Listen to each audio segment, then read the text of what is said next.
Hey guys, tonight we're sliding into a myth that even the ancient poets might have skipped in embarrassment.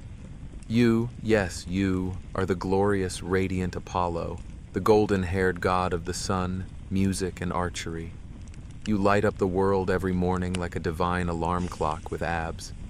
But today, you oversleep. Just a little. And the sky, completely dark. Mortals below are staring at their sundials like they've broken. The roosters haven't crowed. Even the usually punctual dew is unsure whether to stick around or evaporate already. Olympus, high above the clouds, is buzzing with a quiet, amused tension. And you? You're still face down in a sunbeam, tangled in silk sheets, probably drooling into a laurel-scented pillow. So, before you get comfortable, take a moment to like the video and subscribe, but only if you genuinely enjoy what I do here. And hey, let me know in the comments.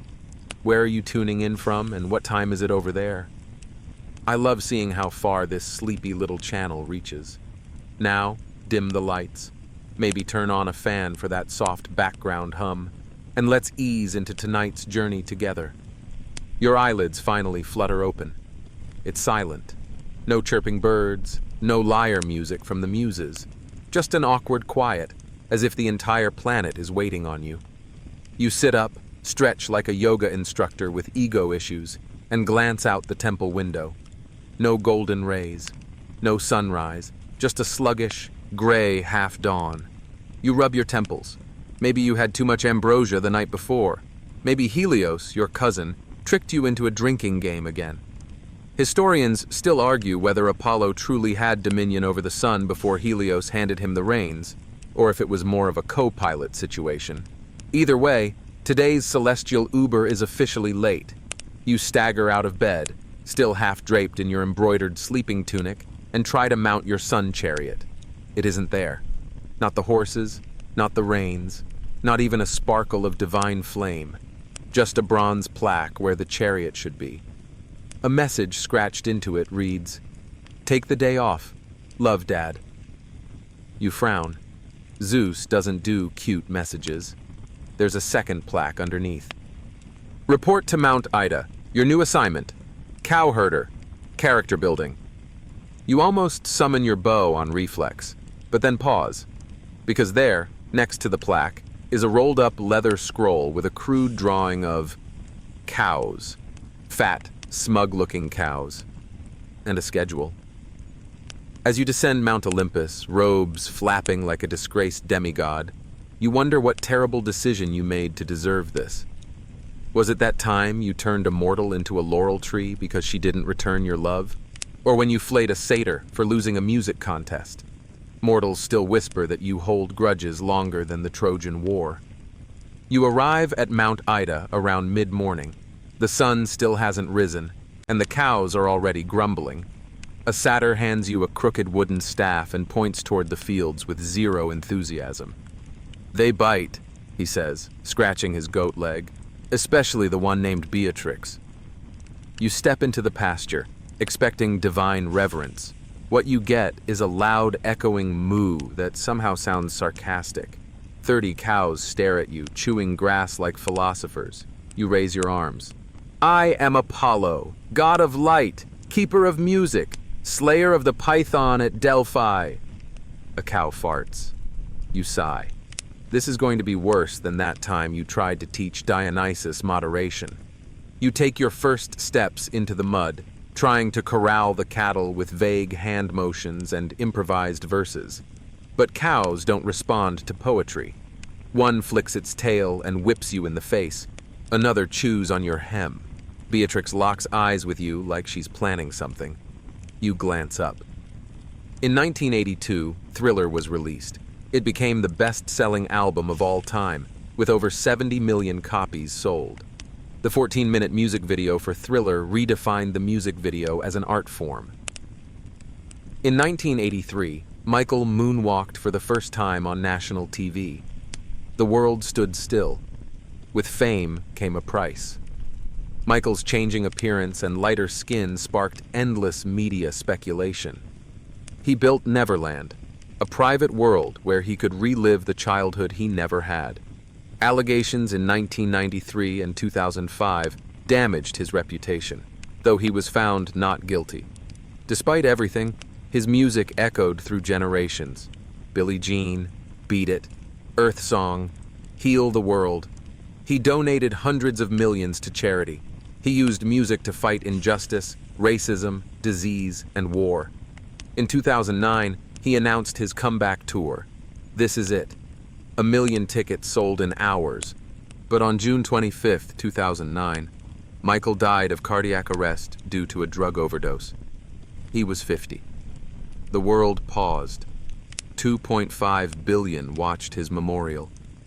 Madonna said, "There's no one like Michael." And she was right. Michael Jackson is gone. But every time his music plays, someone moonwalks.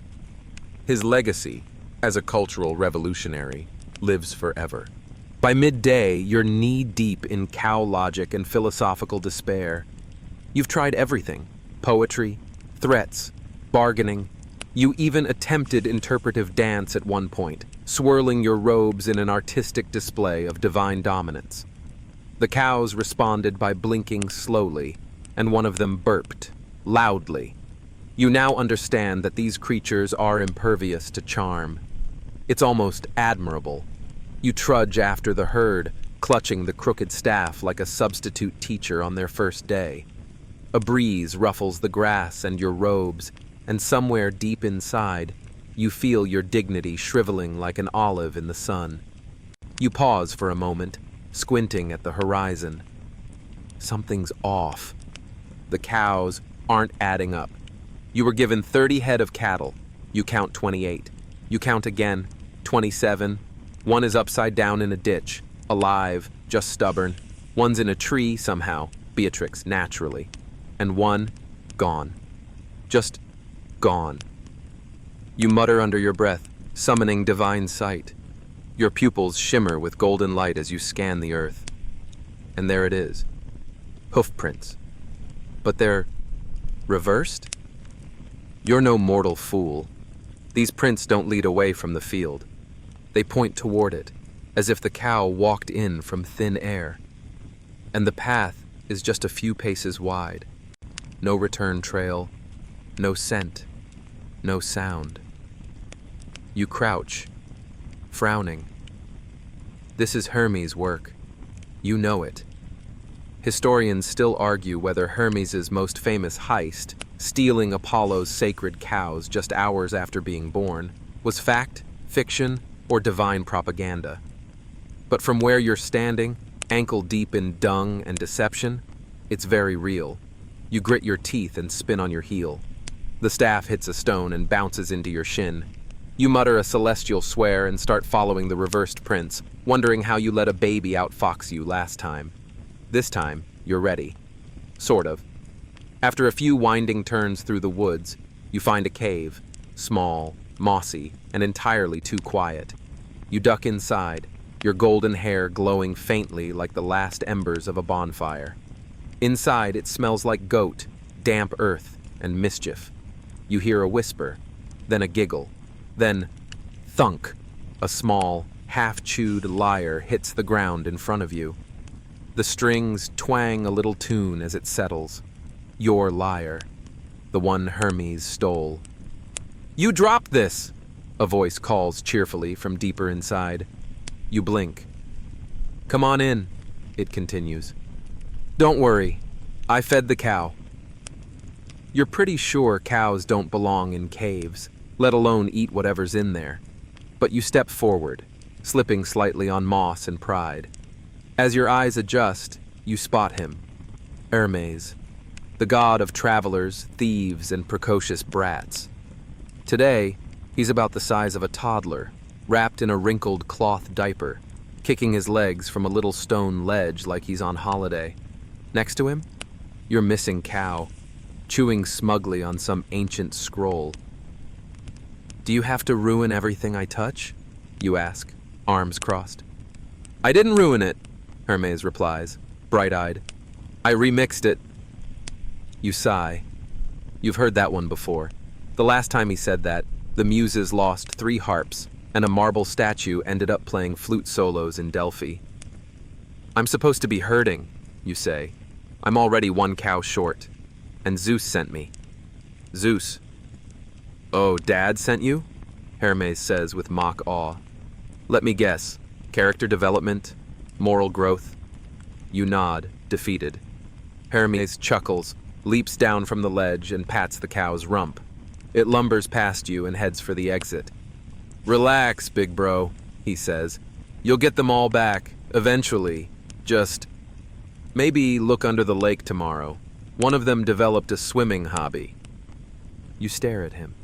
He stares back. Then he offers you a handmade rattle shaped like a lyre.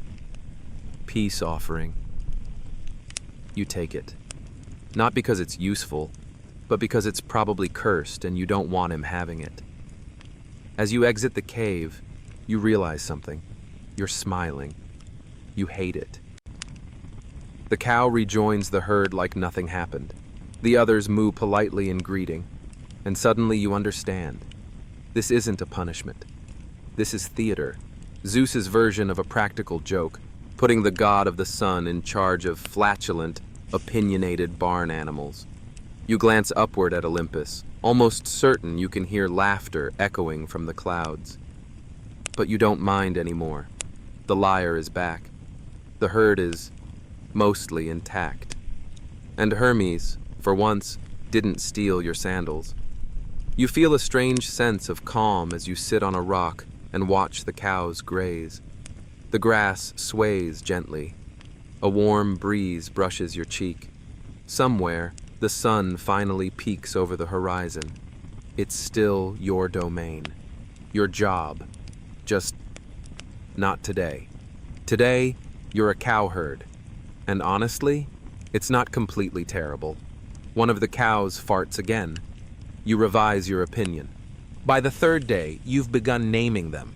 You swore you wouldn't. You told yourself, Apollo, you are a god, a celestial being, a beacon of artistic brilliance. You don't name livestock. But after spending hours mediating arguments between cows over sunlit patches of grass, something snaps. So now there's Beatrix, of course, the tree climber. Then Clovis, who only walks backwards. Penelope, who hums when she chews. And Kevin. You don't know why he's Kevin. He just has the energy. Kevin sneezes, and you mutter a soft blessing, more reflex than reverence. You've also started keeping a cow journal, not in parchment or ink, too fancy, just lines scratched into the dirt with a stick, recording oddities like Beatrix blinked in Morse again, and Kevin is learning to moonwalk. Some part of your divine brain is quietly calculating cow behavior patterns. Another part has just accepted that you might be losing your mind. This is where we find you now, sitting under an olive tree, staff at your side, watching cows. You hum a little tune, idly plucking notes on the lyre you recovered from Hermes. The cows seem to enjoy it, or at least they moo off-key in rhythm. It's hard to tell. A farmer passes on the nearby road, gives you a respectful nod, and mutters something about the new shepherd with golden hair. You almost correct him, I'm Apollo, but then again, he might think you're a sun-struck lunatic with fancy robes and sandals that float. You wave instead. Historians still debate whether Apollo's cow-herding episode took place near Thessaly or somewhere further south. Some claim it was a parable inserted centuries later to explain his bond with Hermes. Others think it's a divine comedy gone rogue. But from your perspective, it's painfully, grass-stainedly real. Suddenly, Kevin sprints across the field in a chaotic zigzag. You leap to your feet, sandals skimming the earth. "Kevin!" you shout. "What now?" You chase him through the meadow, past olive groves and startled bees.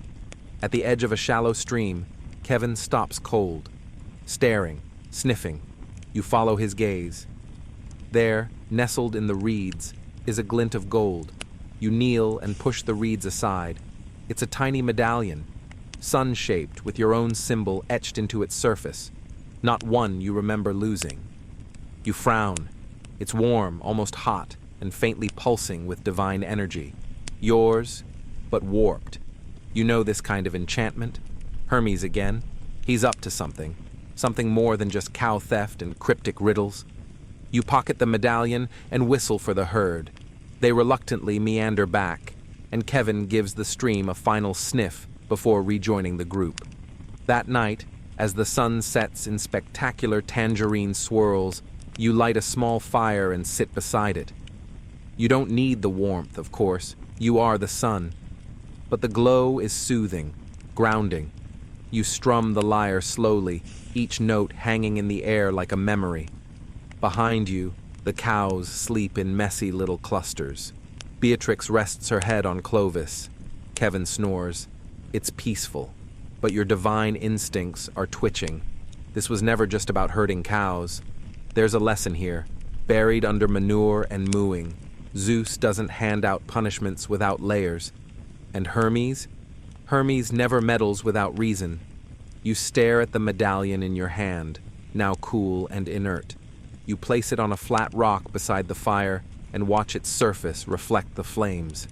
Then, suddenly, movement. A shimmer. The golden surface ripples like water, and then a shape forms, the silhouette of a man walking backwards, in a cave. You lean closer. The vision shifts. Now it's a cow, standing at the edge of a bridge that fades into clouds, then a set of casting sticks, like the ones mortals use in ancient board games. Sonnet? No. Something older. A riddle, maybe. You blink, and the vision vanishes.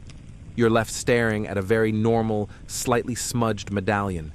You exhale slowly. It seems that even in punishment, your life cannot be simple. You tuck the medallion into your robe and stand, stretching your back. The lyre lets out a sleepy twang as you sling it over your shoulder. Tomorrow, you'll find Hermes. Again. But for now, you return to the cows, lie down beside them on the soft grass, and let your eyes drift closed. For a moment, just a moment, it's enough to exist without answers. Then Kevin sneezes in your face. You sit up, covered in divine cow snot, and wonder if this is truly the lowest point in your immortal existence. It's close, but, you admit begrudgingly, you've had worse. You wake up groggy, with one of Penelope's hooves nestled lovingly against your ear, and Beatrix chewing a flower that may or may not be sacred. The morning dew clings to your robes, which you never meant to sleep in. Yet here you are, a solar deity turned barnyard drifter. The sun peeks over the horizon, and for the first time in eons, it feels like it's waiting on you. You lift a finger lazily and give the celestial wheel a nudge. Light spills over the fields, casting long golden shadows and triggering a synchronized moo across the entire herd. It's oddly satisfying. You imagine mortals think sunrise happens like this every day, gracefully, naturally, if only they knew. Today, you've decided, is the day you confront Hermes. The problem is, of course, Hermes. Tracking a trickster god is like trying to catch a shadow in a house of mirrors. Historians still argue whether Hermes' talent for misdirection was simply a result of his speed or a divine mastery of illusion. Either way, you're not new to this game. You're just not used to being the pawn. You stand, dust yourself off, and gather your things. The cows, sensing movement, begin their own slow-motion stampede in the direction of a vaguely greener pasture. Kevin, no cliffs today, you mumble as he veers right. We've talked about this. As the cows graze, you climb a nearby ridge, reaching the old path where Hermes once left sandal prints for you to follow. They're gone now, of course. That's the thing with Hermes. He only leaves clues when he wants you to find them. You take out the medallion again. Its surface gleams in the fresh sunlight, blank now, as if it never displayed that vision. You focus, whisper, sing a single note. Nothing. Then, just as you start to lower it, a wisp of smoke curls from the center. It forms into a single word, Delphi. You stare. Delphi? Home of your most sacred oracle? Your priests? The The temple of Apollo itself? Oh, that's low. That's so Hermes. You sigh and begin the descent. The journey takes days, though you could travel it in minutes if you let your full power out. But something about this punishment seems to demand the long route. The humble one. A god taking the mortal pace, step by step. Along the way, you pass shrines long abandoned, where ivy has overtaken inscriptions written in your name. A few villages still light incense at dusk, whispering prayers for song, for sun, for clarity. You hear each one like a soft echo in your bones. And then, Delphi. From a distance, it still looks as grand as ever, columns gleaming in the light, smoke drifting from temple torches, acolytes moving like quiet shadows along marble steps. But something's off. No one bows when you pass. No one even looks at you. At first, you assume they don't recognize you, dirty and travel-worn as you are. But even when you levitate slightly, robes fluttering with solar breeze, nothing. You walk up to the temple doors, place a hand on the golden sun-carved knob, and push. Silence. Inside, the inner sanctum lies cool and still. The air is heavy with myrrh and unanswered questions. You step to the center, where the Pythia, your oracle, should be seated, inhaling vapors and channeling your divine will. But the seat is empty. In its place, a note, scrawled in what you know is Hermes' handwriting, even if the letters are formed like ancient graffiti. Borrowed your oracle for a bit. She's learning dice games. Ch. You crumple the note and breathe a single curse word into the marble, which promptly glows red and develops a mild crack. You pace. You rant. You briefly turn a pillar into a sunflower. Then you stop. Because there, near the oracle's vacant seat, is something else. A board. A rectangular game board. Not just any game board. Sonnet. 30 squares. Wood inlaid with lapis and ivory. Faintly glowing. You kneel. This is ancient. Older than Delphi. Older than Olympus. Egyptian, yes. But this board? This is not mortal made. You reach out, and as your fingers graze the surface, your mind is pulled sideways. You're no longer in the temple. You're in a cavern, a labyrinth of shifting walls and mirrored halls. Light bends wrong here. Up feels uncertain. In front of you, a cow, Kevin maybe, sits poised at the first square. You watch as he moves a token forward. A second cow appears across the board, flicks casting sticks with precision, and makes her move. It's a game, but the board is cosmic. Each square contains a trial, memory, judgment, ego, compassion, even death. The cows aren't playing for fun, they're playing for ascension. You jolt back into your body, gasping. The Senate board rests under your hands, innocent again. This isn't a prank. Hermes is guiding a divine ritual, through cows. You don't know whether to be impressed or offended, but you do know that whatever this is, it's bigger than a lesson about humility. You gather the board, clutch it to your chest, and stride out of the temple. The cows need you. And whether this is a celestial joke or a veiled prophecy, you're not sitting it out. Not while Kevin's stuck navigating moral philosophy in the afterlife. You leave Delphi with the Senate board tucked securely under your arm, the divine weight of it thrumming faintly against your ribs like the last chord of a song you didn't realize you'd been humming. The stone steps feel colder now, the wind more impatient. You descend the sacred hill, not as Apollo the Proud, but Apollo the Cowherder, champion of board games and probably cosmic redemption. The cows are waiting exactly where you left them. Kevin naturally is chewing a scroll he found somewhere, and Penelope is attempting to stand on one hoof like she's training for a circus no one invited her to. You plop the Senate board down in the grass, sit cross-legged before it, and inhale. All right, you mutter. Let's see what this is about. You flick the casting sticks, the ancient Egyptian alternative to dice, and watch them clatter softly onto the board. A 2. Basic. Safe. You slide your token, shaped like a miniature lyre, forward 2 squares. The board pulses once, almost imperceptibly, then quiets. The cows gather round. It's not that they understand exactly. But Kevin takes a few contemplative steps forward and nudges the opposing token with his nose. Beatrix flicks the sticks like she's done it for centuries. One of the calves sets a pebble beside the board and sits, solemn and silent. Historians still argue whether Senet was a literal map of the soul's journey through the afterlife, or a symbolic ritual embedded in play. Some scholars believe it evolved over time, from casual household entertainment to a funerary rite guiding spirits to peace. Others think it never changed at all, and we simply grew too modern to see the rules. You're starting to suspect Hermes sees both versions as equally valid. By midday, you've taught the cows the basic movements, or maybe they've taught you. Either way, Kevin's winning. The sun beats gently on your back, the kind of warmth only you could create. It's like playing chess inside your own candlelight. Everything smells like dust and eternity. You begin to recognize the patterns on the board. Each square glows faintly when a token rests on it. One flares with golden reeds, prosperity. Another hums with low, unsettling energy, loss. The final square shimmers like still water, rebirth. You pause at square 26. It's darker than the others, a little sticky, if light could be sticky.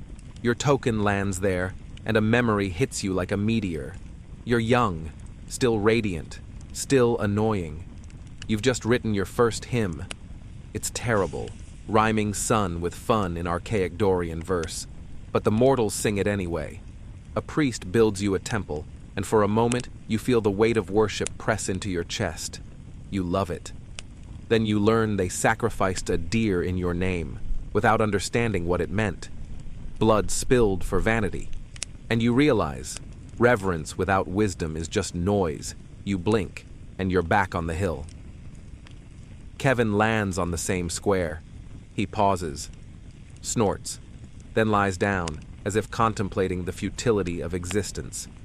You pat his head. Exactly. Nearby, a tiny whirlwind picks up, a sure sign Hermes is close. You look up, nothing but blue sky.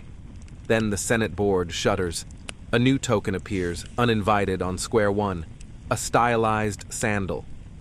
Of course, Hermes has joined the game. You glance around, expecting to see his smug, impossibly well-moisturized face lounging on a cloud or perched upside down from a tree. Nothing. Just the cows, munching and occasionally snorting like they're watching a slow-motion action movie. The sandal token rolls high and leaps several squares.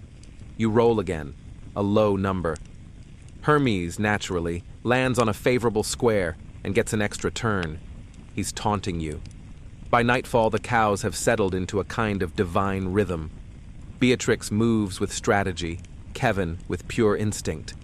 The calves keep score, one move for each soul square past. You start to notice things happening beyond the board.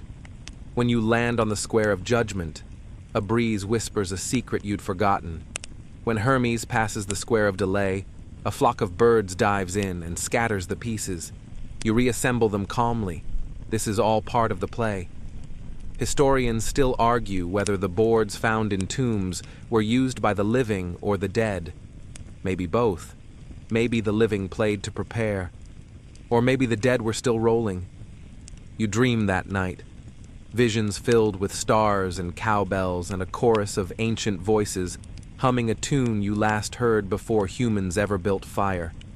When you wake, the board is glowing. The cows are in formation. Hermes has left a note carved in dew on the grass. Getting warmer.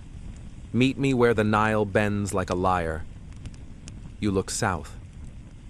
Egypt, where it all began. You pack the board, bid farewell to Delphi with a soft nod, and begin herding your immortal cattle toward the land of pyramids, sacred beetles, and gods with falcon heads and serious eyeliner. The cows march in silence. You hum a hymn you once gave a pharaoh in a dream. Somewhere ahead, the trickster waits. But you're not chasing him anymore. You're playing. And for once, the stakes don't scare you. They just make you curious.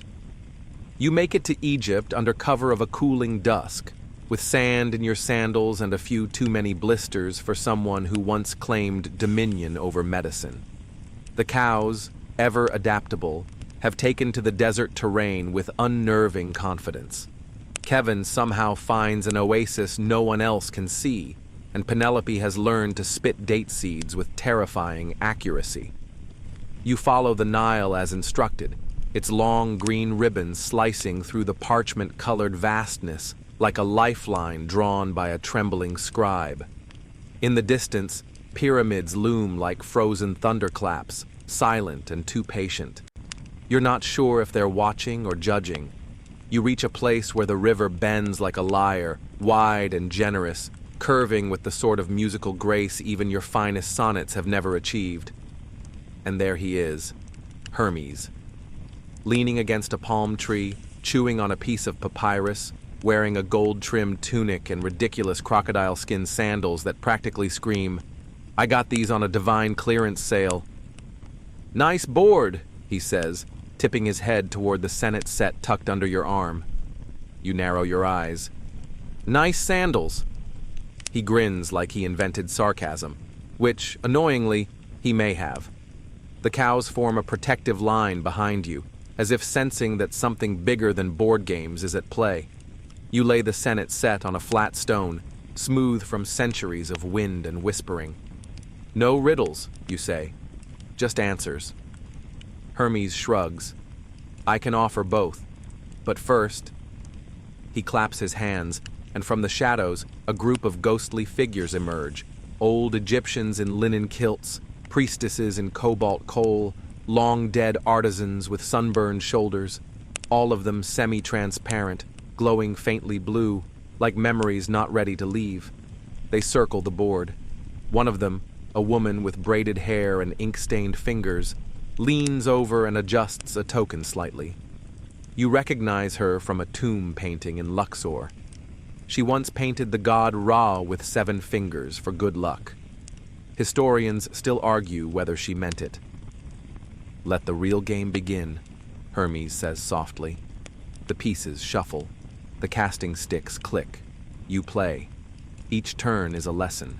Each square a fragment of some forgotten ritual. Square 7 hums with the memory of 1,000 prayers whispered in rush-lined temples. Square 22 smells faintly of myrrh and regret. You realize the board is not just a board. It's a map. Of belief. Of soul. Of how humans wrapped fear and hope in 30 rectangles and dared to call it a path to eternity. You pause, heart ticking louder than usual. Your token lands on the house of water, the square of divine testing. The ghosts lean in. One of them chants in Old Egyptian. The river wind answers. You're underwater. Not drowning, just submerged in memory. Ancient priests blessing tokens with lotus sap. Children laughing over crude boards scratched in the dirt. A pharaoh playing alone in his final days, hoping to cheat death one last time with a perfect roll. Then you're back. Hermes looks concerned. "You all right?" You blink. "I saw everything." He nods. Sonnet doesn't hide. It only waits. Historians still argue about the game's rules. The earliest boards had different arrangements. The meanings of squares shifted over time. Some say the goal was escape. Others say enlightenment. You move again. The ghost beside you claps gently, a sound like palm fronds in wind. Hermes rolls, lands on the square of confusion. A sudden gust scatters the sticks, and when they fall, they spell nothing. He frowns. "Looks like you've got me," he murmurs, not quite bitter, not quite surprised. But the game isn't over. You feel it. There's one move left. You flick the casting sticks. They roll slow, reluctant, like the Nile itself. A perfect 4. You reach the final square, the house of rebirth. And for the first time in centuries, you feel something loosen in your chest. Not pride, not victory, but quiet. Peace. The ghosts smile. One by one, they fade. The Senate board glows once more, then dims. Hermes sighs. "Well, that's that." You win. You shake your head. Number I remembered. He raises an eyebrow. What?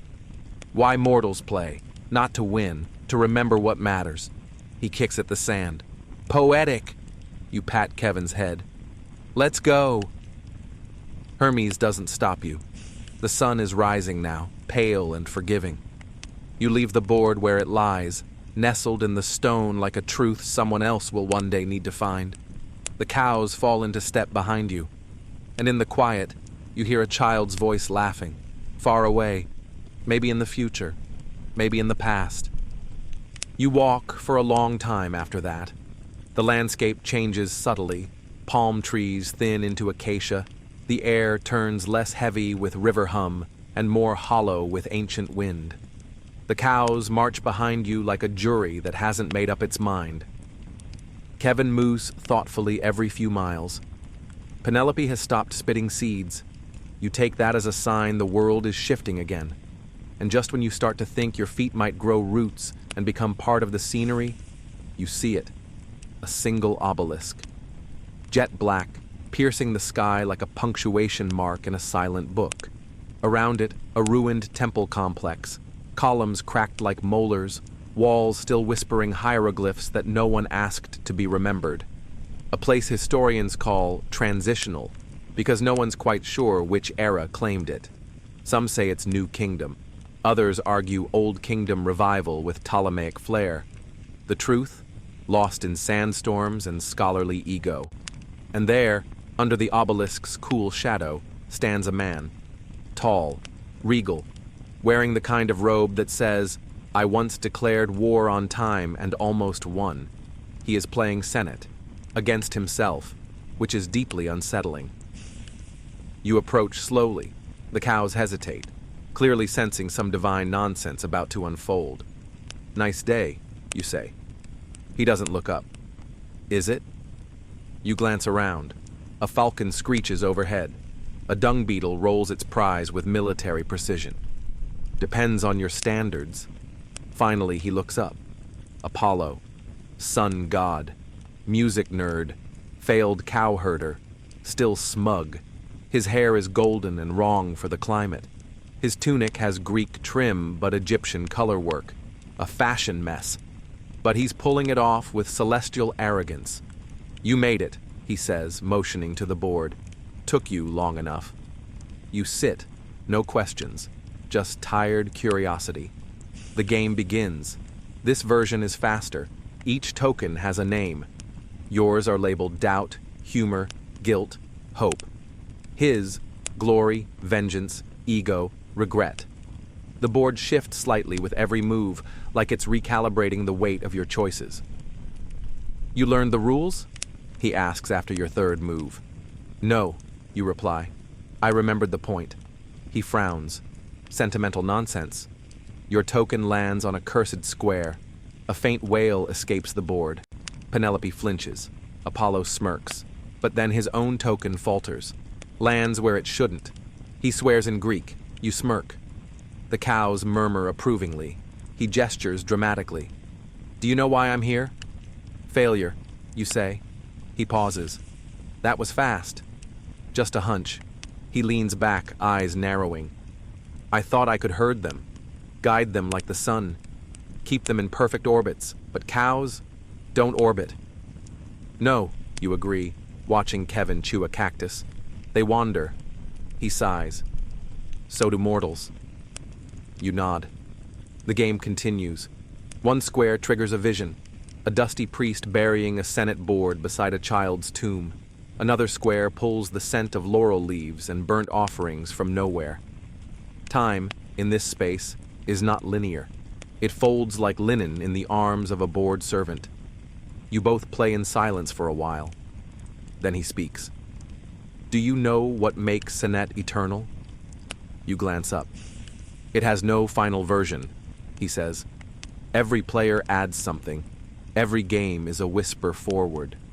You think of the ghost woman adjusting your token, of the child laughing, far away. "Every game," you echo, "a whisper forward." He nods. Then he stands, suddenly less God and more someone you almost understand. I'll walk you out." Together, you move past the cows. Penelope flicks her tail dismissively at him. Kevin allows him a single sniff. That's more respect than he gave you when you met. You exit the temple ruins as the light changes. It's late afternoon, and the wind carries hints of cinnamon and dust. "I'll try again," Apollo says softly. "With the cows?" He grins. "With mortals." You shrug. Same level of difficulty. He laughs, and for once it's not ironic. At the edge of the dunes, he pauses, points to the horizon. "There's a village that way. They still play sonnet, the old way, if you want to remember more." You nod. Then he's gone, folded into the light like a sunbeam that got bored of its own shine. You keep walking, past scattered ruins, past forgotten shrines to gods no one fears anymore, past memories etched in stone so deeply even time can't erase them. The cows follow, and you begin to notice something strange. The world is quieter. Not in a bad way, not in a creepy, you forgot to pay the light bill in reality way. Just calmer. The kind of quiet that lives between words in an old story. The kind that settles on your shoulders like a soft shawl of perspective. You smile, just a little. Because maybe, just maybe, you're beginning to understand what all this walking and hurting and failing and remembering was really for. Not glory, not punishment, but peace. You reach the village just after dusk. It appears like a dream on the edge of your peripheral vision. Low, mud-brick houses, the color of warm bread, tiny oil lamps flickering in windows, and faint music drifting through the still air.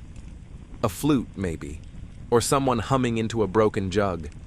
It's hard to tell. Everything sounds rounder here, softer, like it's already halfway into a dream of its own. The cows, oddly polite now, trail behind you like devoted disciples. Kevin doesn't even knock over the olive vendor's stand, though he clearly considers it. Penelope tucks her hooves under herself like a lady and sighs dramatically. You suspect she's still disappointed you didn't let her spit on Apollo. You ask no one in particular where you should go, and somehow, that's enough. A small boy appears from a side alley. His tunic's too big, and his eyes are the kind that have seen too many sunrises for someone that short. He beckons. You follow. He leads you to a courtyard lit by torches and starlight, where a half-circle of elders are gathered around a senate board the size of a dining table. The squares are carved into stone. The pieces, polished wood, ivory, even obsidian, each shaped like miniature gods, animals, or something in between. One looks suspiciously like Penelope. A woman with silver braids and calloused fingers waves you over. She pats the seat next to her. No introductions, no questions. Just the assumption that if you've arrived, you belong. You sit. The game is already in motion. You watch as an elder lifts the casting sticks, smooth lengths of polished tamarisk, and tosses them into the sand-filled bowl. 3 land white side up, 1 dark. The group murmurs approvingly. 4, someone whispers. The number of movement. The journey begins. You realize slowly that this version of Senet isn't just a game, it's a story. Every token has a name and a backstory. The board is a map of metaphors. One square represents the river of memory, another the crocodile of regret. There's even a house of listening, where a piece must pause until its player recounts something painful with honesty. No bluffing, no theatrics, just memory, made movement. You've played a lot of weird board games in your time, but this one? This one feels alive. The boy who brought you here sits cross-legged on the far side of the board, utterly still. When it's his turn, he moves with the slow grace of someone older than dust. His piece, a carved cat, slinks past the house of fire and lands on the square of shadows. Everyone exhales sharply. A man with a missing tooth murmurs, "Face it." The boy closes his eyes. After a long pause, he says, "I stole my cousin's sandals and blame the dog." There's a beat of silence. Then laughter, warm, crackling, full of something older than forgiveness. The man slaps the board affectionately. Good one. You look at your own token, freshly handed to you. It's carved from something dark and glossy, basalt or maybe regret. It looks a bit like your reflection when you're lying to yourself. It lands on the square of forgetting. You blink. And just like that, you're in a memory you didn't know you had. You're standing in a Greek agora, dressed in a chiton that's slightly too short, arguing with a man selling lyres. He insists you can't tune a lyre with garlic. You insist you saw Apollo do it once. The argument escalates until someone throws a fish. Maybe you, maybe not. You're laughing. Then you're back. The woman with the silver braid is watching you, amused. Memory's a spiral, not a straight path, she says. Try not to fall in. You nod, still dizzy. As the game continues, someone brings out dates and honey bread. A jug of something fermented is passed around. Kevin tries to drink it, but an elder shoos him off with a well-aimed sandal. Penelope makes a sound of approval. Later, one of the players tells a story about how the Senate board was once used to predict river floods. Not true, another says. They say it was just to amuse bored priests. Historians still argue whether the game was sacred or just clever, a third mutters, winking at you. You smile. Because now you understand, it was both. It still is. And the best part? No one wins. At least, not in the usual sense. Senet isn't about conquering or defeating or scoring points. It's about movement, about owning your steps, about choosing and pausing, and hoping the next toss of the sticks lets you leave the square of grief a little faster this time. Eventually, the woman beside you pats your arm. That's enough for tonight, she says. You nod. Your token remains on the board, halfway between the House of Rebirth and the Pool of Letting Go. Someone places a small reed beside it, a placeholder of sorts. You can pick up the story tomorrow, she adds. You rise. The boy who brought you here is already asleep against the wall, token still clutched in his hand. One of the cows has curled beside him like a hairy guardian, probably Kevin. You step out of the courtyard into a night so dark it feels like velvet. Above you, the stars are scattered like dice, each one rolling its own fate. And for the first time in what feels like centuries, you don't feel like you need to chase anything. Not answers, not gods, not even closure, just stillness. And in that stillness, you breathe. You wake in a stable, not a metaphor, a literal, straw-filled, cow-breathed stable. It smells like damp hay, wet stone, and the unmistakable tang of bovine opinion. Penelope is lying next to you like a giant pillow with hooves. Kevin is chewing on something he definitely wasn't supposed to find. You're not sure what it was. You're not going to ask. Outside, the morning is pale and soft, like the inside of a fig. Light filters through wooden slats, turning the dust into gold. Somewhere, a rooster attempts a motivational speech and fails spectacularly. You stretch. Your shoulders ache in the way that means you slept deeply and weirdly. There's a scrap of game board wedged in your tunic, and you're still wearing your sandals. Also, someone has drawn a tiny lyre on your arm in charcoal. You step outside, squinting into the sleepy dawn. The village is stirring. Women in linen veils sweep thresholds. A child balances a jar on her head like it's part of her skull. Two men argue over whether goats are better than children, and both make excellent points. And you? You are officially unemployed. Apollo, as far as you can tell, has not shown up to reclaim his sacred cattle, which means either A, he's very embarrassed, B, he got distracted by something shiny and mythologically complicated, or C, he's testing you. Honestly, option B seems most likely. So, with nothing better to do, you wander. At the edge of the village is a hut painted with eyes. Big ones, stylized like owl faces, staring outward as if daring the world to blink first. You knock, because obviously. An old woman answers. Her hair is braided into loops so tight they might be holding up her eyebrows. She wears a robe so layered and patched it looks like it has its own folklore. In one hand, she holds a bowl of crushed ochre. In the other, a staff that hums softly. "You're late," she says. You open your mouth to explain, then remember you have no idea what she's talking about. No matter. Come. You're ushered inside and promptly seated on a stool carved with riddles. She begins to paint lines on your face with the ochre, across your brow, down your nose, under your eyes. It smells like cinnamon and old books. "You're going to learn the bones of fate," she says. This sounds promising. Also, slightly ominous. She reaches beneath the low table and pulls out what looks like a very elderly cat skeleton. "This is Murray," she announces. "He helps with predictions." You spend the next several hours learning to toss bones, read shadows, and listen for the whispers in the cracks between words. At one point, you're blindfolded and asked to guess which bone is smiling. You fail repeatedly. Still, something settles inside you. Not knowledge exactly, but orientation.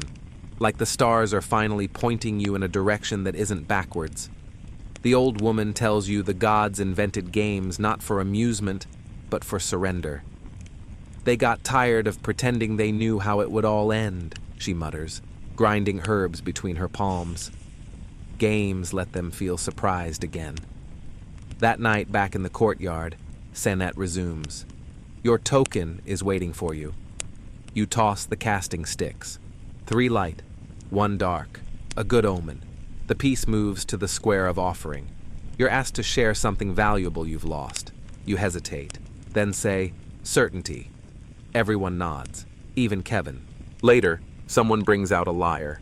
Not Apollo's, but close.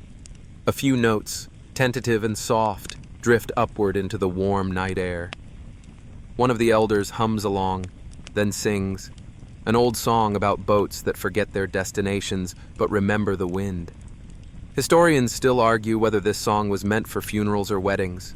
Someone chuckles. "Same thing sometimes," replies the woman with the silver braid. You smile, and your eyes close. In your dream, you're back in the cosmos. Apollo is there, naturally. He's playing Senet against a crocodile. The crocodile is winning, badly. Apollo insists the rules have changed. The crocodile does not care. It's wearing a tiny crown made of riverweed. You watch as the god tosses the casting sticks, and they vanish mid-air. "That's not supposed to happen," he mutters. You shrug. "Neither is cowherding," you reply. He glances at you, expression unreadable, then breaks into a grin. "Not bad," he says. "For a mortal." The crocodile nods solemnly. When you wake, there's a feather in your hand. You don't remember picking it up, but it's the kind of feather that feels like it's seen things, quiet things, strange things. The kind of feather you keep, just in case it turns out to be important later. As the sun rises over the terracotta roofs and olive trees, you know one thing for certain. This isn't the end. It's just the part of the myth no one remembers to write down. You leave the village just after dawn. There's no fanfare, no teary farewell. Just a few waves, a slice of barley bread in a napkin, and someone shouting, "Don't let the god turn you into an olive tree." You're not entirely sure that was a joke. The road ahead is dry and chalky, meandering like it's indecisive. It curls between hills like a lazy serpent, and for the first time in days, you're alone. Just you, your sandals, and the strange comfort of knowing even gods have bad career days. Your goal?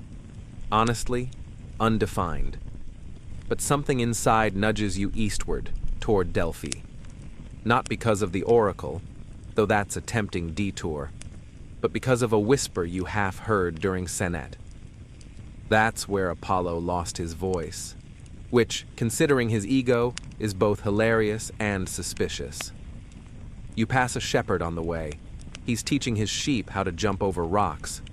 They are predictably awful at it. "Lost something?" he asks, eyeing the feather behind your ear. "Maybe." you say. Maybe I'm just chasing it. He nods like that's the most reasonable thing he's heard all week and offers you a fig. By late afternoon, Delphi unfolds before you like a sunlit riddle. Stone steps lead upward in switchbacks, each one lined with broken statues and half-whispered offerings. The air smells of time, old smoke, and something metallic. You're sweating through your tunic, but it feels appropriate. Near the top, an old amphitheater yawns toward the sky, and seated smack in the center, humming an off-key melody, is Apollo. Yes, again. This time he's disguised badly as a wandering bard. He wears a hat with a feather far too large to be inconspicuous, and his lyre is missing a string. He doesn't look up when you approach. "I thought I'd lost my voice," he says, plucking a flat note. "Turns out I just misplaced my dignity." You sit beside him without speaking. Sometimes that's the right kind of answer. "Ever wonder," he continues, "why mortals tell stories about us? Why they twist the truth, bend the details, skip the boring parts?" You nod. "It's not to remember us," he says. "It's to forgive us." That actually makes sense, in a weird, late-night philosophical way. He hands you the lyre. You strum it. It sounds awful. "Exactly," he grins. "Now you understand." As the sun dips behind the hills, you and Apollo trade terrible songs. He teaches you a verse allegedly written by a satyr. You teach him how to beatbox. It's surreal and strangely healing. Suddenly, he gets serious. "Back when I tried cowherding," he begins. You raise an eyebrow. "I thought I was doing something humble, but I didn't care about the cows or the people. I just wanted to prove I could do it." You both fall silent. The amphitheater breathes around you, stone holding stories like lungs. Historians still argue whether the story of Apollo's cowherding was a metaphor for divine arrogance or just an old joke told too many times. You mutter. He smirks. "Why not both?" You return the lyre to him. "Keep it," he says. "No thanks," you reply.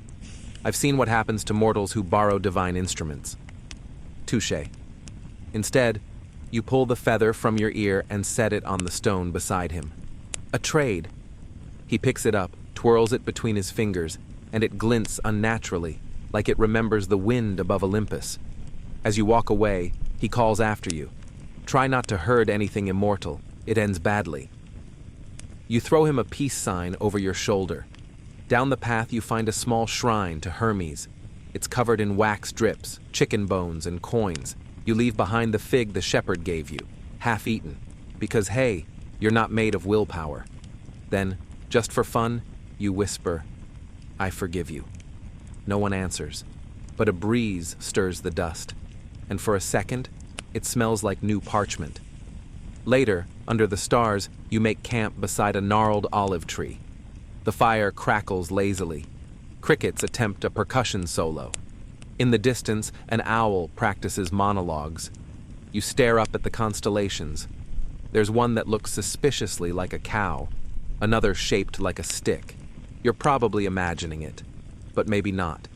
You roll onto your side, using your pack as a pillow. The lyre is still echoing in your bones, and Apollo's words curl like steam in your thoughts. It's not to remember us. It's to forgive us. And just before you drift off, you wonder, if the gods can be forgiven, maybe you can too. Morning finds you in that dreamy half-state, neither fully awake nor deeply asleep, just drifting on the quiet edge of thought, where the lines between myth and memory blur like watercolor in the rain. You stretch beneath the olive tree, your tunic rumpled, your hair full of crushed leaves, and your dreams full of mooing cows and divine redemption songs. You blink at the morning sun, which seems to rise with just a little more smugness than usual. Probably Apollo again. He really can't help himself. Breakfast is a crust of bread and the last of your figs. You eat it slowly, watching the ants try to carry off a crumb 10 times their size. Teamwork, dedication, mild food theft, the building blocks of ancient society. You make your way along a narrow path that winds through a grove of cypress and laurel. The terrain gets rockier. Your feet complain in stereo. Somewhere ahead, the rustle of robes and the sound of hurried footsteps catch your attention. You duck behind a bush because, honestly, that's the kind of day you're having now. A group of young philosophers, yes, actual toga-wearing, scroll-carrying philosophers, rushes past, debating loudly. One of them shouts, "It was a metaphor for identity." Another insists, "No," for economic collapse. A third, trailing behind, simply mutters, "I just wanted lunch." They disappear around the bend, leaving behind the scent of ink and social anxiety. As you re-emerge, brushing pine needles from your hem, you think about the old story again. Apollo trying to herd cattle, failing spectacularly, being humbled not by gods, but by goats, and rediscovering, what? Mortality? Historians still debate whether that myth was a lesson in humility or just the ancient Greek version of a stand-up routine. You like the stand-up theory. By midday, you reach a strange place. It's not a temple, not quite a village, more like a sanctuary grown wild. Ivy coils around broken columns, statues lean like sleepy dancers, bees buzz with bureaucratic urgency, and in the center, a massive mosaic, half buried under dust and leaves. You clear it gently with your hand. It shows cows, yes, but also Apollo, arms raised in either triumph or frustration, maybe both. One of the cows is laughing, another is rolling its eyes.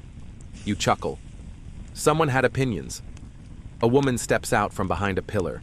She's dressed plainly in a saffron robe. Her eyes are sharp as flint. "Admiring the archive?" she asks. You nod. "I curate the myths that aren't popular," she continues. "The ones that don't win glory or inspire statues."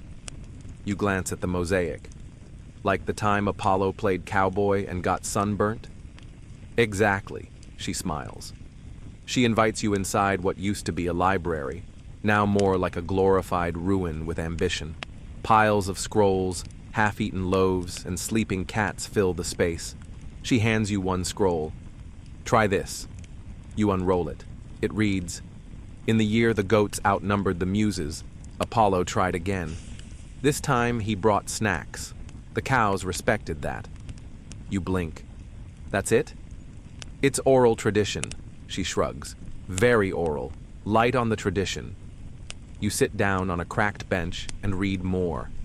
Fragments of failed miracles, badly translated prophecies, one limerick about Poseidon losing a sandcastle contest, each one more ridiculous and real than the last. "I thought myths were about power," you mumble. She sits beside you. "Sometimes, but more often they're about failure. That's what makes them useful." You absorb that slowly, like sun through olive leaves. "Do people visit here?" you ask. "Not many," she says.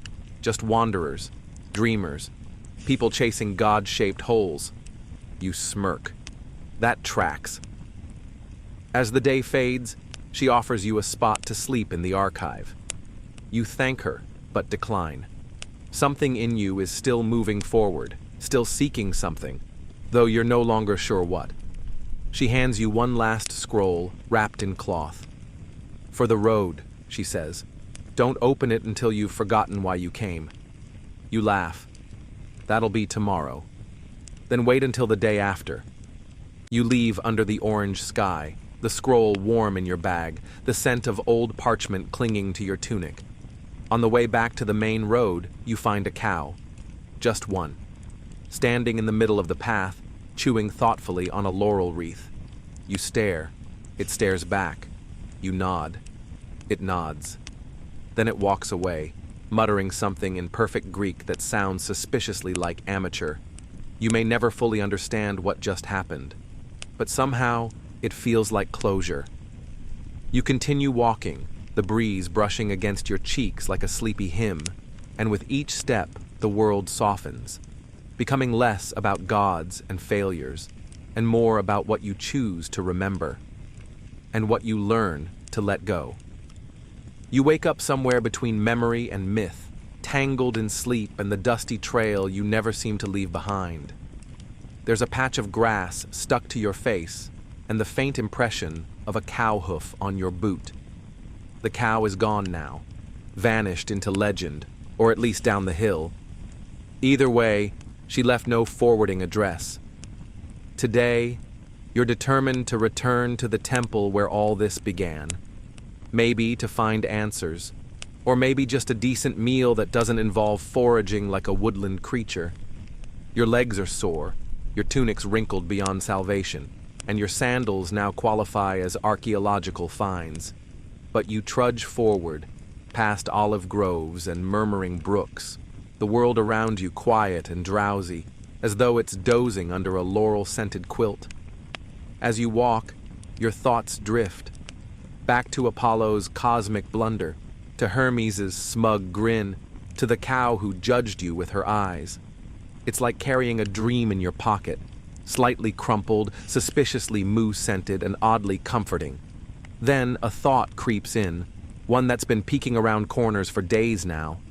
What if this myth, ridiculous as it is, wasn't just about Apollo at all?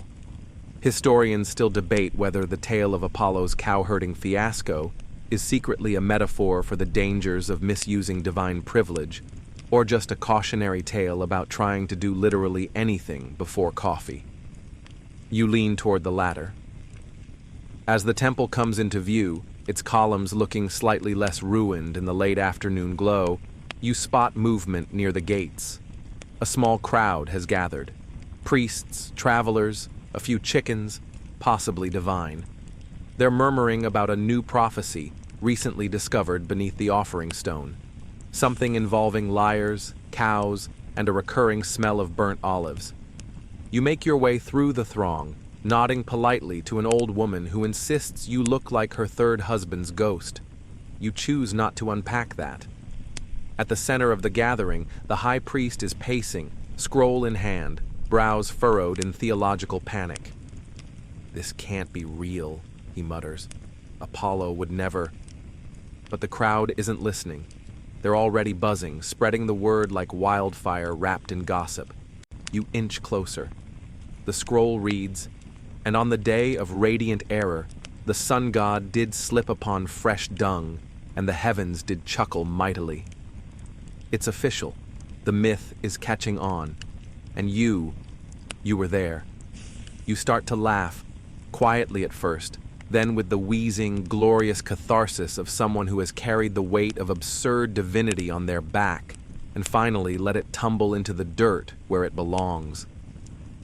Nearby, a teenage scribe is sketching the moment. You peek over her shoulder. Apollo looks heroic, windswept, and suspiciously muscular. The cows, meanwhile, are drawn with halos. "You've got a gift," you say. She blushes. "Do you think he'll be mad?"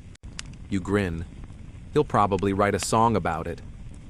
You wander into the temple itself, past murals that never depicted this story, until now. You find an empty wall, a blank canvas in marble. You pull the scroll from your bag, the one the sanctuary keeper gave you, and unwrap it. There's no divine message. Just a sketch, crude, probably drawn with charcoal and impatience. It's a cow wearing a laurel crown, lounging beside a lyre. Underneath, in rushed lettering, "Even God's trip." Keep walking. You stare at it for a long time, and then, without thinking, you pin it to the wall.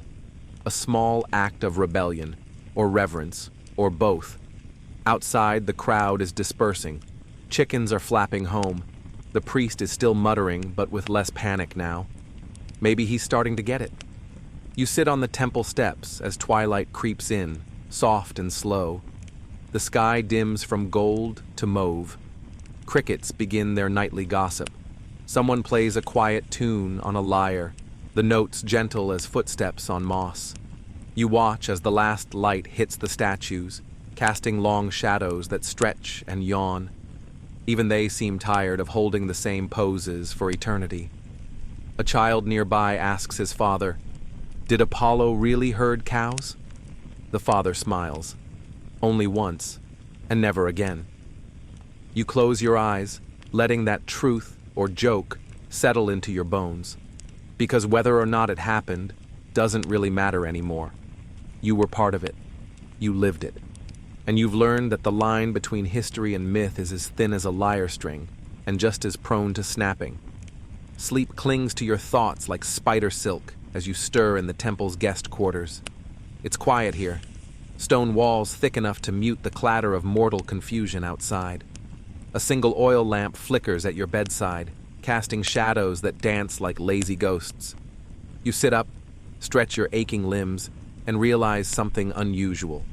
No dreams. After everything you've seen, sun gods tripping, cows disappearing into myth, you expected at least a dream cameo. But instead, just peace. And maybe that's a sign the story's run its course. Still, curiosity taps you on the shoulder. The scroll, the sketch, the prophecy. There's something unfinished, like an itch at the edge of the divine.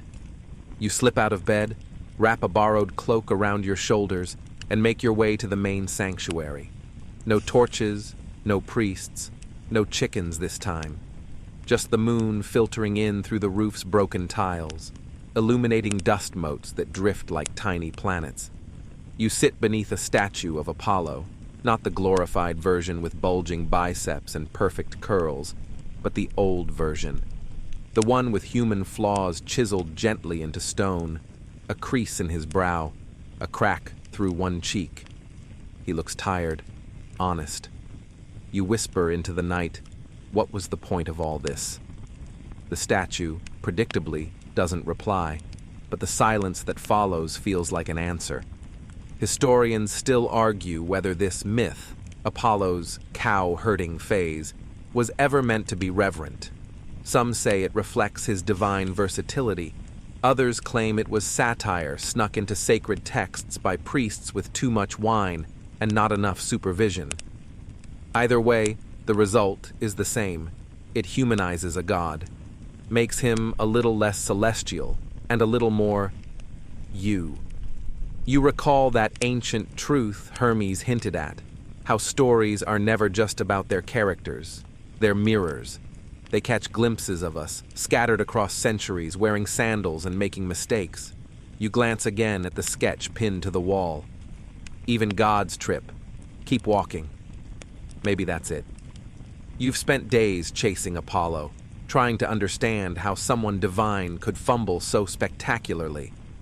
But maybe that's what made him worth following.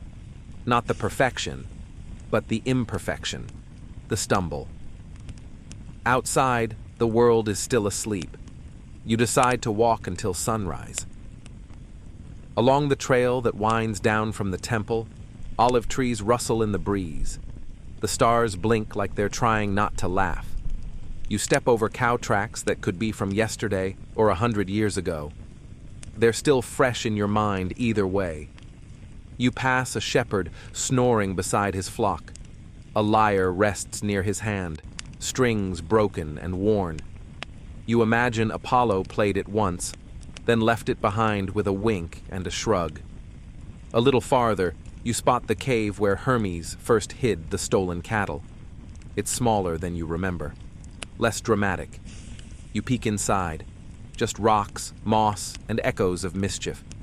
Then you see it, etched into the stone wall at the back of the cave, half faded by time. Sun chases cow, cow wins, moral unclear. You chuckle. That's the universe's way of winking back. The horizon starts to blush, sky softening into the early grays and blues of dawn. Birds stir in the trees, their songs the audio version of stretching and yawning. You pause to take it all in. The myth, the journey, the quiet absurdity of divine embarrassment. And for the first time, you feel it. Closure. Not the loud kind with trumpets and heavenly choirs, but the kind that settles gently in your chest and says, "You're good. You can rest now." So you sit on a stone, knees tucked to your chest, watching as the sun rises, cautiously, like it remembers the whole cow-herding fiasco and wants to be sure it won't trip over another milk pail. It shines anyway, and that, you decide, is the bravest thing any god or mortal can do after a fall. Shine again. The sun climbs slowly, like a sleepy intern trying not to spill coffee on Olympus's front steps. You watch it slink over the hills, casting golden syrup light over the grass and temple ruins, and think, it's finally over. Apollo's little misadventure, your unexpected mythological detour, the echoes of laughter from divine cattle theft, all wrapped up, except, no, not quite. Something tugs at you, the kind of itch behind your ribs that only settles when you chase it down. So you do. You rise, stretch, and follow a narrow goat path winding east. It's the direction Hermes disappeared toward, back when he offered you the gift of absurd insight and vanished like smoke in a breeze. You haven't forgotten that moment. You especially haven't forgotten how his footprints morphed into actual goat tracks. Typical Hermes. Always part illusion, part prank. The path leads into a grove of cypress trees, tall and still like gossiping aunties holding their breath. There's no obvious destination here, just leaves whispering secrets and a peculiar sense of waiting. And then, nestled between roots like a secret someone dropped and forgot, you see it. A lyre. Not just any lyre, the lyre. The very one Hermes made from a tortoise shell and a few stolen cow guts, gifted to Apollo in what might have been the first documented "please don't be mad" peace offering. It glows faintly, like it remembers being part of the story. You pick it up. It hums against your fingers. Now here's a fringe theory historians still argue over. Whether the myth of Apollo and Hermes' reconciliation actually birthed the cultural idea that music could heal conflict. Some scholars nod thoughtfully. Others roll their eyes so hard they might sprain something. The debate lives on in symposiums and dusty thesis footnotes, forever unresolved. You strum the lyre. The sound is imperfect, a bit off-key, but warm, familiar, and as the melody drifts through the cypress grove, something strange happens. From behind one tree steps a figure. Not Hermes, not Apollo, not a god at all. It's a shepherd boy, maybe 13, wearing an oversized tunic and a face you're pretty sure you've seen in a dream once, maybe twice. He grins shyly. "I've been waiting," he says. "For what?" "For the next verse." You blink. "What verse?" He gestures at the lyre. "The one only mortals can write." It sounds like nonsense, which at this point means it's probably important. So you play. Not perfectly. Not like Apollo, but like you. A little crooked, a little unsure, but real. And the boy nods. "Yeah, that's how it's supposed to sound." Then he fades into the trees like a dropped dream. You're alone again, but lighter, somehow. You sling the lyre over your back and return to the path, passing olive trees that seem to lean in just a little closer, as if they're trying to hear your new tune. By the time you reach the temple again, the morning is in full swing. Priests sweep the stone floor. Chickens have returned. Of course they have. And a small group of students argue over scrolls in the corner. One of them notices you. "You're the one who saw the god trip, right?" You nod slowly. The student holds out a fresh scroll, ink still wet. "We're rewriting the myth. Want to help?" You glance at the scroll. The first line reads, "Even the sun god can fall." But he gets up, tunes his lyre, and tries again. That's new. You add a second line. "Failure doesn't make you mortal. Quitting does." The student grins. Together, you start scribbling down the weirdest, warmest retelling of an old myth anyone's ever dared to share. And maybe, just maybe, that's how myths evolve. Not by being flawless, but by being retold by people who see the cracks and love them anyway. You stay there a while, co-writing a legend with strangers and chickens and one particularly judgmental goat. Because as it turns out, the end of the journey isn't always a destination. Sometimes it's a sentence, a rhythm, a shared laugh over divine cow poop. Eventually, the sun sits high above, casting sharp shadows and heating the stone steps of the temple. You rise, finally ready to leave. The lyre on your back, the story in your heart, the myth behind you, mostly. But just before you step through the gates, you hear it, a low moo in the distance. You smile. Of course, some cows just don't want to be forgotten. You walk, and with each step, the world softens. The sun loses its bite, turning from white-hot glare to a golden hum that glazes over columns and wild grass. The road ahead unspools gently, like a scroll half read, half remembered. You move at your own pace now. No gods barking orders, no hidden pranksters tossing cow hooves at you from behind a bush. Just the sound of wind tickling cypress leaves and your own breath easing out in long, slow waves.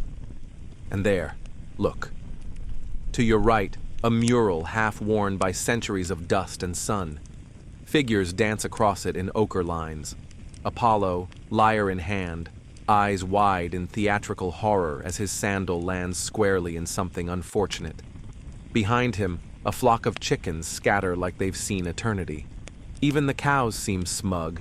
It's graffiti, really, but old, reverent, in its own mischievous way. You chuckle, because history is like that. Reverent and ridiculous in equal measure.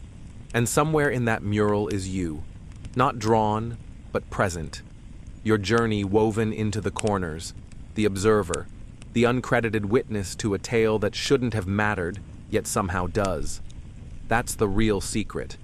Even the boring myths, the ones no one sets epic poems to, still have teeth. They still hum under the skin of time. Your thoughts drift, the way they do when sleep is curling its fingers into the back of your neck. You remember the sound of Hermes laughing, the way Apollo's lyre trembled with something more human than divine. You remember how failure wasn't the punchline, it was the point. Here's a weird historical tidbit to leave you with. Some scholars believe ancient Greek shepherds used storytelling not just to pass time, but to train their memory, build empathy, even process grief. Not just entertainment, but therapy under the stars. Other historians call that theory a poetic stretch. But hey, maybe the sheep got lonely too. You keep walking. The road bends gently into a pine-sheltered hill, a soft path, cushioned with needles. A breeze starts up, steady, rhythmic, like the snoring of the gods themselves. It carries with it a low musical hum. Not a lyre, not Apollo, not even anything you can name, really. Just the universe, sighing. And with that, the last question flickers across your mind. What happens to a god who tries something and fails?